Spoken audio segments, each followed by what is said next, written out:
Halo, hai. Jumpa lagi dengan saya Suter Julita dan Evi. oke. Gimana hari ini? Oke. Ini pagi di penginapan karena hari ini kami rencananya mau pulang kampung. Tapi sebelumnya kita mau ngobrol-ngobrol soal kopi, soal Evi. Jadi gini ya. eh Wah, ini kayak ngiklan ya akhirnya. Siapa tahu habis itu nanti jadi ambasador. Jadi oke, enggak sih. Kami ngopinya ngopi hitam ya, ngopi hitam. Oke, Adek, kayaknya tuh nyapa dulu ya teman-teman di rumah, gimana kabarnya? Semoga sehat semuanya. Terima kasih yang sudah menonton video-video saya. Terima kasih yang sudah mensupport saya dan terima kasih juga untuk komentar-komentarnya. Mohon maaf kalau belum bisa membalas satu persatu, tapi saya selalu baca. Saya selalu baca dan kalau pas ada waktu yang itu saya selalu komentar. Terima kasih untuk masukan-masukannya dan senang banget saya hari ini kami liburan. Saya dengan adik saya bisa liburan bareng karena jarang-jarang ya, makanya kami selalu bersama-sama supaya apa, saya sendiri ngerasa dalam artian kalau dibilang tua masih muda, dibilang muda masih udah tua juga gitu, karena di kampung sudah nggak ada teman lagi, teman-temannya udah pada nikah ya. Udah sama juga ya. Dia juga belum nikah. Kalau saya ya berdoa semoga setia selama jadi suster jadi nggak nikah, lalu nggak punya teman, sama-sama nggak punya teman, makanya kami selalu liburan bareng supaya ada sambil ngopi ya. Kopi aku. Oh salah katanya ngopi dia. Ya maaf. Yang masih. Masih banyak. Oke, Adek. Ah. Dulu saya ingat Mbak, waktu Mbak di kampung tuh Adek itu kan nggak suka ngopi. Nggak tahu sih apa karena kita kebersamaan di kampung, karena beda kita kan 12 tahun tuh ya. Mbak waktu Adek lahir itu hanya sebentar, mungkin 1 atau 2 tahun di rumah, habis itu Mbak merantau ke Palembang ya. Jadi sebenarnya kalau orang bilang mbaknya lebih pendek daripada adiknya, terus saya bercandanya karena gendongi adiknya, enggak juga ya, karena waktu itu kan nggak ngomong ya, karena kan adik pergi gitu, aku pergi ke Palembang jadi nggak gendongi dia. Oke, kenapa adik itu kayaknya dulu nggak suka? Saya sih juga nggak suka, tapi lama-lama suka. Adik ngapain suka kopi? Sejak kapan? Sejak zaman kuliah S1 pas di Jogja dulu, karena kan tuntutan kuliah harus mengerjakan laporan praktek, harus begadang. Jadi mau nggak mau ngopi. Cuman saat itu ngopinya ya ketika dibutuhkan aja, kayak misalnya mau ngerjain laporan, nah itu baru ngopi. Itu kopinya manis atau kopi tertentu? Masih kopi manis, jadi Kopi hitam tapi masih pakai gula. Nah nanti ceritanya berlanjut. Sehari berapa kali waktu S1 di Jogja itu? Itu tahun berapa? 2000? Tahun 2014 sampai 2018. Oke, karena kebutuhan ngerjain tugas anak kuliah lah ya. Sebelumnya nggak ngopi, nyusu? Nggak juga, teh? Atau apa? Teh, karena kata boy minum teh bisa bikin kulit cantik, teh hijau gitu kali ya. Tapi enggak juga. Anaknya Boe, ngikutin Boe. Oke. Suka ngeteh. Oke. 2016-an, 2000 ya, gitu ya. Oke. Itu sehari bisa berapa gelas? Cuman satu, itu juga kalau lagi ngelembur tugas gitu. Oke. Malam doang. Setelah itu apakah itu hobi ngopi karena ya itu seneng ngerjain tugas, atau setelah ngerjain tugas selesai terus nggak ngopi lagi? Kalau udah ngerjain tugas ya udah nggak usah ngopi lagi. Oke. Terus kok sekarang kayaknya ngopi terus, itu kayak mana ceritanya? Ceritanya ini berkaitan sama ini loh, diet aku. Oh, diet, iya. Dulu ada itu ini ya, ada kan tinggi ya, tinggi daripada Mbak ya. Udah gitu badannya kalau dulu tuh lebih rada berisi daripada Mbak gitu ya. Kalau dibilang gendut nggak mau loh ya, karena emang adik saya itu tinggi. Saya aja kayaknya segininya gitu ya. Nah, ini aja karena duduk supaya sama gitu. Aslinya saya pendek segini. Tinggi juga, tingginya 159 nggak sampai 160. Karena saya pendek, lihat dia rasa tinggi, tapi untuk orang yang tinggi lihat dia ya biasa aja gitu. Karena saya pendek aja, maka lihat dia tuh kayaknya tinggi gitu. Oke ya, jadi perkara tinggi atau pendek itu relatif ya orang yang melihat. Karena saya yang lihatnya pendek, makanya lihat dia tinggi. Nah, balik lagi.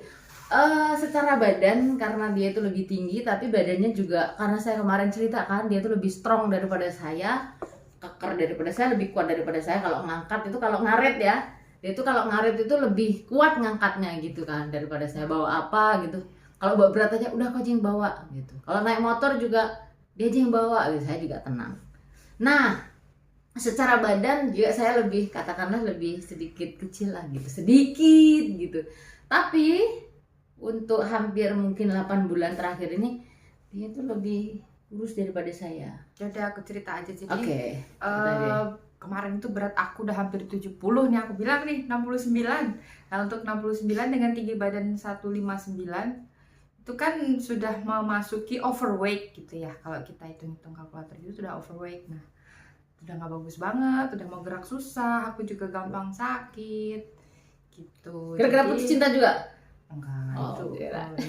iya diam-diam aja itu mah salah satu faktor. Dan faktor lainnya ya menjaga kesehatan, karena sekali lagi kelebihan berat badan itu nggak ada yang bagus. Orang bilang ya, gendut nggak apa-apa, yang penting sehat. Nggak ada orang gendut itu sehat gitu, yang berlebihan. Tapi ya berat siapa badannya tahu ada loh ya, tapi obesitas ya ranahnya ke arah yang Oh, gendut, yang sampai yang gendut obesitas. gitu. Oke. Itu sarang berbagai penyakit ya. Gitu. Tapi kalau nggak obesitas kan nggak apa-apa ta? Ya tahu diri aja lah overweightnya sampai mana Oke. gitu, hitung-hitung. Oke, lanjut. Habis itu Habis itu karena sudah mengkhawatirkan gitu kan, jadi karena sering sakit juga, karena mungkin badannya udah kegedean. nggak olahraga juga. Olahraga pasti. juga iya, nggak olahraga dulu. Ya. Jadi aku sudah memulai sadar akan pentingnya hidup sehat. Karena Terus umur lagi aku juga- gini. Makan Supermi itu 2. Gila nggak sih? 2, ya kan? Iya, Nah, jadi karena aku lagi S2, lagi penelitian di pertanian gitu kan. Penelitiannya menanam, pokoknya di kebun gitu. Jadi mau nggak mau aku harus bangun pagi sebelum matahari bersinar panas. Jadi aku mau nggak mau aku harus sarapan yang cepet. Sarapan yang cepet adalah Indomie. Nah itu awal mula dari bencana. Jadi sekitar 8 bulanan yang lalu ya seperti itu habit. Udah bangun pagi, sarapannya mie. Terus habis itu nanti siang pulang dari Ladang, tempat penelitian, dari ladang, aku beli nasi padang dengan 2 es teh jumbo. Astagfirullah. Oke. Terus nanti malamnya lagi udah makan yang nggak sehat-sehat lagi, yang ayam crispy, ayam gitu-gitulah. Nah pada akhirnya terus tiba-tiba langsung naik, dan sakit. Nanti tak tunjukin ya kayak naiknya kayak mana ya, foto-foto videonya kayak mana dulu gitu kan. Oke, lanjut. Before after Yes. gitu ada. Lalu apa yang dibuat setelah itu? Kenapa Setelah bisa? itu Kan mungkin teman-teman juga pengen loh, ada yang aku sebenarnya nggak gendut pas ke badan, tapi aku pengen ngurusin sedikit loh supaya bajunya tuh nggak sesek nggak press loh. iya, jadi udah mulai cari-cari, searching, aku menemukan namanya diet, metodenya intermittent fasting. Jadi itu gimana? Jadi itu tuh kita metodenya puasa gitu, ada jam-jamnya. Ada berapa lama kita puasa, kemudian berapa lama kita boleh makan. Ya berapa? Banyak rempahnya nih. Ya Kalau contoh ada 12 jam puasa, 12 jam makan. kamu cerita sekarang kamu. Yang aku lakuin adalah 18 jam puasa. Iya gue ceritanya. Ya puasa gimana? To the point, gitu. Makannya terakhir jam berapa? Supaya orang jelas. Makan terakhir jam 8 malam, Oke, makan lagi jam- besok siang Ntar jam dulu. 12. Jam 8 malam boleh makan nih. Berhenti makan. Salah. Jam 8 malam berhenti makan. Berarti jam 6 masih boleh makan. Masih boleh makan. Oke, terus nanti makan lagi jam berapa? Jam 12 siang. Oke, jam 12 siang. Mentok makan terakhir jam 8, makan lagi jam 12. Nah, dari antara jam 12 sampai jam 8 itu boleh makan apa aja? Makanan 0 kalori atau yang tidak ada rasanya atau pahit. Jadi kalau minum kopi, kopinya pahit, tidak boleh pakai gula. Minum teh juga tehnya pahit, nggak boleh pakai gula. Air putih, air jeruk tanpa gula gitu. Makan nasi boleh nggak? Ya enggak lah, nggak boleh. Jadi makannya cuma sehari 2 kali? Sekali, 2 kali? Ya jatuhnya 2 kali, siang dan sore. Sore tadi yang terakhir kali. Di sela-sela itu tidak ngamil, tidak makan, tapi boleh minum air putih, boleh ngeteh tanpa gula, boleh kopi tanpa gula gitu. Betul. Nah, disitulah kopi masuk. Oh, jadi kopi tanpa gula. Kopi tanpa gula dong. Jadi sehari bisa berapa kali kopi? Yang jelas pagi itu wajib bangun tidur karena mau olahraga. Jadi kopi itu selain bisa menahan lapar, dia bisa meningkatkan metabolisme. Artinya kalau kita olahraga sebelumnya kita minum kopi, olahraganya tuh jadi semakin banyak mengeluarkan keringat, semakin banyak lemak yang terbakar. Itu bukan karena panas. Maksudnya air panas kan bikin kita berkeringat. Enggak, jadi kopi kandungan dalam kopinya itu meningkatkan metabolisme. Jadi kenapa kalau kita habis minum kopi itu kadang kalau yang nggak tahan suka deg-degan. Nah itu dia memacu tubuh kita. Kalau lihat cowok terus deg-degan, Wah itu sih lain. Lain karena masih efek kafein. Oke. Gitu aku kurang pandai bagaimana kimianya, mekanismenya kopi ini dalam tubuh. Tahu sependek pengetahuan aku gitu. Silahkan nanti dibaca di jurnal-jurnal. Ada kok jurnalnya. Aku tuh pernah baca. Cuman kalau menyampaikan nggak bisa. Susah. Ada penelitiannya pokoknya tentang efek kopi. Pagi bangun tidur ya minum air putih dulu kali ya. Iya, minum air putih 1 gelas wajib. Habis itu buat kopi tanpa gula. Terus habis itu olahraga. Seberapa lama olahraga? Olahraganya apa? Nyangkul gitu. Jadi olahraganya sih aku yang home workout. Apa kuwi piye ceritanya? Itu ada channel YouTube gitu, ada workout di rumah. Nonton di channel YouTube, ikutin YouTube gitu. Oke. Itu minimal 30 menit.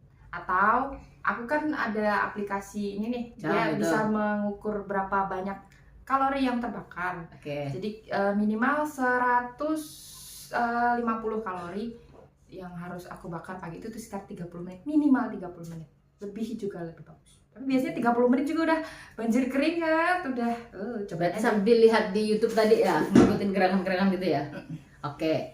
Habis olahraga 30 menit, habis minum kopi, olahraga terus minum air putih lagi. Oh iyalah, air putih nggak boleh. Oke, habis itu kan lapar dong habis olahraga dari pagi, terus nanti makannya masih nanti maksimal jam 8 malam. Apa yang dibuat? 12 siang. Oh jam 12 siang deh, jam 12 siang. Apa yang ini ya teman-teman, aku kan udah bilang tadi kopi itu bisa menahan lapar. Tapi ini ya disclaimer untuk orang yang punya GERD atau MA akut, ya jangan moro-moro minum kopi, moro-moro sampai tiba-tiba ujuk-ujuk tiba-tiba minum kopi gini ya bahaya, nanti asam lambungnya bisa naik dan segala macam. Jadi pelan-pelan dulu kalau misalnya mau minum kopi pahit, apakah tubuh menolak atau enggak. Hati-hati, pokoknya punya GERD intinya hati-hati. Boleh nggak kalau sebelum jam 12 itu ngemil misalnya wortel rebus, pisang? Sebenarnya nggak boleh karena kan karena itu intinya dari diet aku itu adalah defisit kalori. Defisit itu artinya apa? Kekurangan. Ngurangin kalori. Jadi tuh ya kalau bisa ya jangan gitu. Lapar dong. Ya kalau udah niat mau hidup sehat dan diet mah tapi juga ada 3 orang yang memang benar-benar ikuti diet seperti adik saya ini, yang sudah berhasil dengan mata kepala sendiri. Saya lihat satu teman saya, Suster Melani ADM, dulu saya lihat tuh ya badannya tuh gempal gitu ya, terus kapan hari ketemu itu badannya udah kurus seada ini gitu. Saya tanya juga pakai program itu. Kedua, itu teman saya Suster Mbak Christine.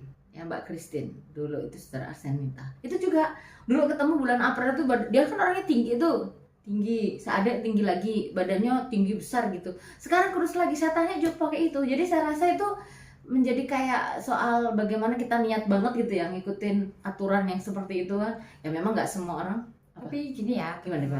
Ini kan berdasarkan hasil saya cari sendiri, saya membaca-baca sendiri. Tapi kalau misalnya kebutuhan teman-teman mau lebih, sebaiknya memang harus konsultasi dengan dokter gizi, ahli nutrisionis gitu. Karena kadang itu apa yang aku terapkan di badan aku belum tentu work atau belum tentu bekerja di orang lain gitu. Kebetulan ini yang aku alami, ini aku cari-cari sendiri, aku kerja dan ini berhasil buat aku gitu loh. Nah belum tentu di orang berhasil. Lebih baiknya konsultasi ke ahli. Ya, ini hanya berbagi sharing pengalaman ya. Nanti jangan langsung diikutin terus nanti tiba-tiba nggak bisa gini. Ini hanya bagi pengalaman kenapa awalnya kok suka kopi, lalu rupanya ada rentetan bagaimana itu pengaruh gitu. Aku juga mau sharing bukan soal kurusnya, kopinya. Jadi gila ya memang ya. Saya itu dulu nggak suka kopi.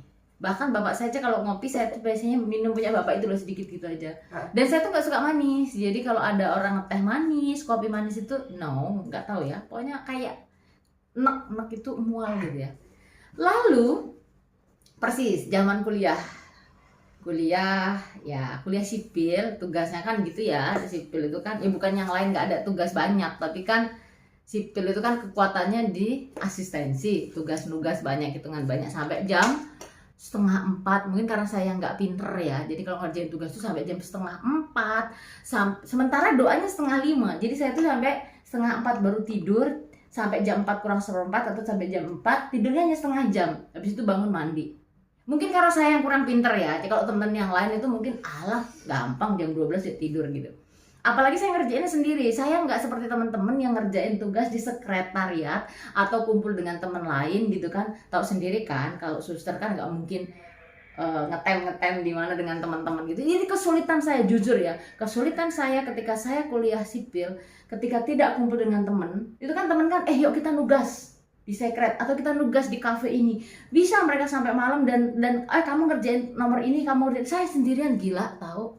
Dan waktu saya nggak punya temen tahu, artinya nangis saya sering. Nah itu kopi itu jadi ya sehari bisa sampai itu karena pagi sebelum doa ngopi, nanti bawa lagi kopi sebelum kuliah, nanti pas sore pas sambil nunggu kuliah itu, malam ngerjain tugas, pagi dini hari bisa sampai 5 atau 6.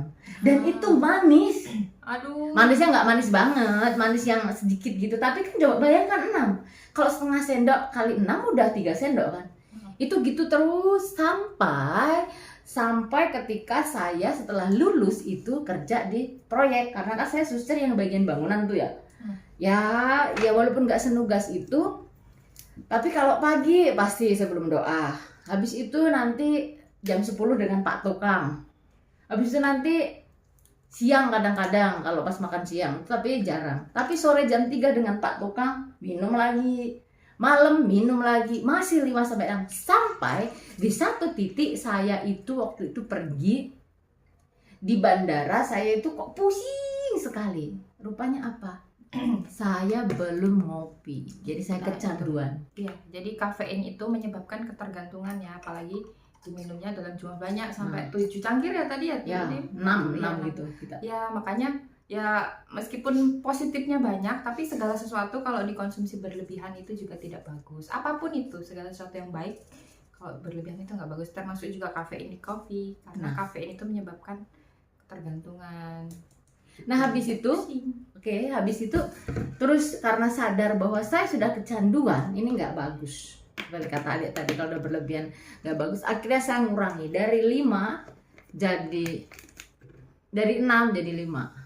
Seminggu kemudian jadi 4. Seminggu kemudian jadi 3, jadi 2. Dan sekarang 1 pagi kalau bangun tidur, dan kalau nggak butuh banget saya nggak minum lagi. Dan itu pun juga sekarang nggak pakai gula.